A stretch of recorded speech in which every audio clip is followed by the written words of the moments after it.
നമസ്കാരം. Raf talk ഫുട്ബോളിലേക്ക് ഏവർക്കും സ്വാഗതം.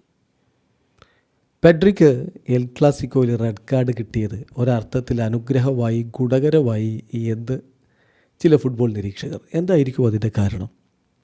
പെഡ്രി FC ബാഴ്സലോണയുടെ ടീമിൻ്റെ അഭിവാജ്യ ഘടകമാണ്. എല്ലാ കളികളിലും അദ്ദേഹത്തെ കളിപ്പിക്കുന്നു.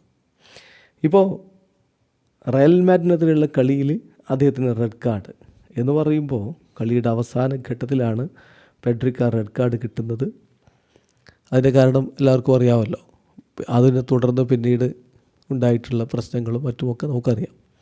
അതേതായാലും ഒരു ഭാഗത്ത് നിൽക്കുമ്പോൾ ഇത് യഥാർത്ഥത്തിൽ പെഡ്രിക്കും ഒരർത്ഥത്തിൽ ബാഴ്സലോണക്കൊക്കെ ഗുണകരമാണ് എന്ന് വിലയിരുത്തുന്നു. ബാഴ്സയുടെ അടുത്ത മത്സരം എൽച്ചയ്ക്കെതിരെയാണ്. വരുന്ന ഞായറാഴ്ച, അതായത് ഇന്ത്യൻ സമയം നവംബർ 2 രാത്രി 11 മണിക്കാണ് കളി. ലാ ലീഗയിൽ ആ കളിക്ക് പെഡ്രി ഉണ്ടാവില്ല. ഇതെങ്ങനെ ഗുണകരമാവുമെന്ന് ചോദിച്ചാൽ അതിൻ്റെ കൃത്യമായ കണക്ക് നോക്കുക. Pedri's red card versus Real Madrid will finally give the midfielder a rest. അവസാനം പെഡ്രിക്കൊരു റെസ്റ്റ് കിട്ടുകയാണ്. ഒരു കളി കളിക്കാതിരിക്കാമല്ലോ. തുടർച്ചയായി കളിക്കുകയാണ്. 53 മത്സരങ്ങൾ തുടർച്ചയായിട്ട് അദ്ദേഹം കളിച്ചുകൊണ്ടിരിക്കുന്നു. അപ്പോൾ കഴിഞ്ഞ സീസണിലെ കളികളൊക്കെ അടക്കമെടുത്ത് നോക്കിയാൽ ക്ലബിനും രാജ്യത്തിനുമായി ഇൻക്ലൂഡിങ് ക്ലബ് ഫ്രണ്ട്ലീസ് അദ്ദേഹം 53 മത്സരങ്ങളാണ് തുടർച്ചയായിട്ട് കളിച്ചത്. അത് ഒരു ഞെട്ടിക്കുന്ന കണക്കാണ്. മാത്രമല്ല ഏറ്റവും ഒടുവിൽ അദ്ദേഹം ഒരു കളി കളിക്കാതിരുന്നത് എന്താണെന്നറിയോ? ജനുവരി 26. ജനുവരി കഴിഞ്ഞിട്ട് എത്ര മാസങ്ങളായിടോ? നമ്മളിത് നവംബറിൻ്റെ തൊട്ടരികിലാണ്. 8-10 മാസക്കാലത്തോളം അദ്ദേഹം ഒരു കളി പോലും മിസ് ചെയ്യാതെ തുടരെ കളിച്ചുകൊണ്ടിരിക്കുന്നു.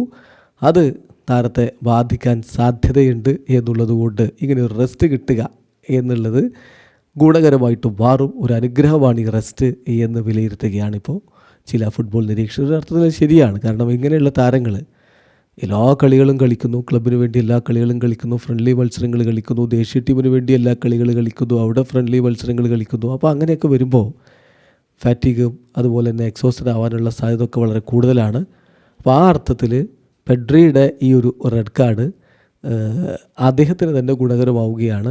അതുപോലെ തന്നെ അദ്ദേഹത്തിൻ്റെ ലോങ്ഗിവിറ്റിക്ക് അത് സഹായകരമാവുകയും ഇടയ്ക്ക് റെസ്റ്റ് കിട്ടുന്നത് അത് ബാഴ്സലോണക്കും ഗുണമാവും. കാരണം ഇഞ്ചുറി വരിക എന്ന് പറഞ്ഞാൽ പിന്നെ അത് വലിയ ഇഷ്യൂ ആയിട്ട് മാറും. അത് ഒഴിവാക്കാൻ ഇത്തരത്തിലുള്ള റെസ്റ്റുകൾ നല്ലതാണ് എന്നാണ് വിലയിരുത്തപ്പെടുന്നത്. എന്തായാലും ബാഴ്സയെ സംബന്ധിച്ചിടത്തോളം എൽ ക്ലാസിക്കോയിലെ പരാജയം ഒരു വലിയ തിരിച്ചടിയാണ്. കാരണം ഇപ്പോൾ പോയിൻ്റ് പട്ടികയിൽ നോക്കുക, 5 പോയിൻ്റ് വ്യത്യാസമായി കഴിഞ്ഞു റയലും ബാഴ്സയും തമ്മിൽ. 10 കളികളിൽ നിന്ന് 27 പോയിൻ്റാണ് റയലിനുള്ളതെങ്കിൽ 10 കളികളിൽ നിന്ന് 22 പോയിൻ്റ് ബാഴ്സക്കുള്ളൂ. വീഡിയോ അവസാനിക്കുന്നു. ഫുട്ബോൾ ലോകത്തെ കൂടുതൽ വിശേഷങ്ങളുമായി റാഫ് ടോക്സ് വീണ്ടും എത്താം.